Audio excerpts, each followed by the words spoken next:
안녕하세요. 머니시크릿입니다. 글로벌 경제가 요동치고 있습니다. 이번엔 육아입니다. 하루 만에 6% 넘게 폭락한 국제유가. 이게 단순한 유가 변동일까요? 아니면 더 큰 경제 침체의 전조일까요?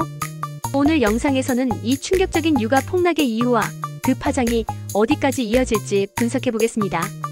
일부 트럼프의 상호관세, 불붙은 불확실성. 먼저 유가 폭락의 방아쇠는 도널드 트럼프 전 대통령의 상호관세 정책이었습니다. 트럼프는 한국, 중국, 유럽 등 주요 교역국에 최대 34%의 고율 관세를 부과하겠다고 발표했는데요. 이 발언이 시장을 뒤흔들었습니다. 왜일까요? 관세는 결국 소비자 가격 상승을 불러오고 이는 전 세계적으로 소비 위축과 경기 둔화로 이어집니다. 이런 상황에서는 공장도 덜 돌고 트럭도 덜 움직입니다. 즉, 석유 수요가 줄어든다는 뜻이죠. 여기서부터 국제유가는 하락 곡선을 타기 시작합니다.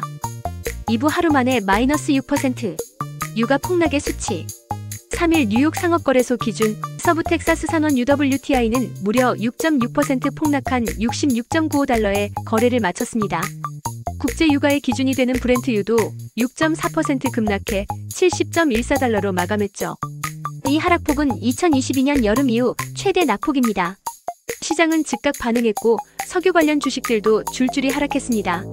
3부 설상가상, OPEC의 증산 발표. 이쯤 되면 한숨 돌릴 법도 하지만 사우디, 러시아, 이라크 등 OPEC 주요 산유국이 또 하나의 충격을 던졌습니다. 바로 5월부터 하루 41만 배럴씩 증산한다는 발표입니다. 수요는 줄고 있는데 공급은 늘어나겠다는 건데요. 수요 마이너스 공급 법칙에 따라 유가는 더 하락할 수밖에 없습니다. 물론 OPEC 측은 상황에 따라 증산은 일시 중단될 수도 있다고 했지만 시장은 이미 크게 흔들려 버렸습니다.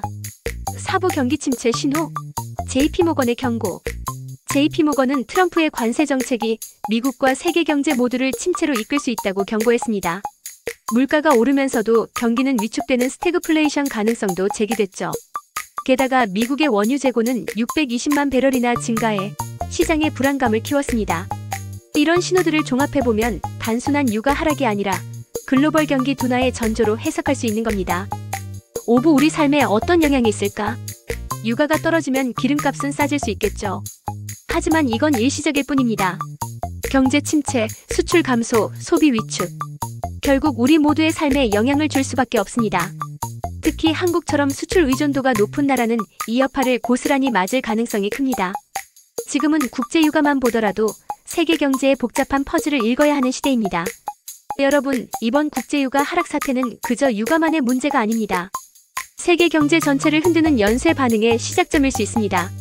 앞으로의 흐름 함께 지켜봐야겠죠? 오늘도 시청해주셔서 감사합니다. 좋아요와 구독, 알림 설정으로 더 깊이 있는 경제 이슈 함께 알아가요. 감사합니다.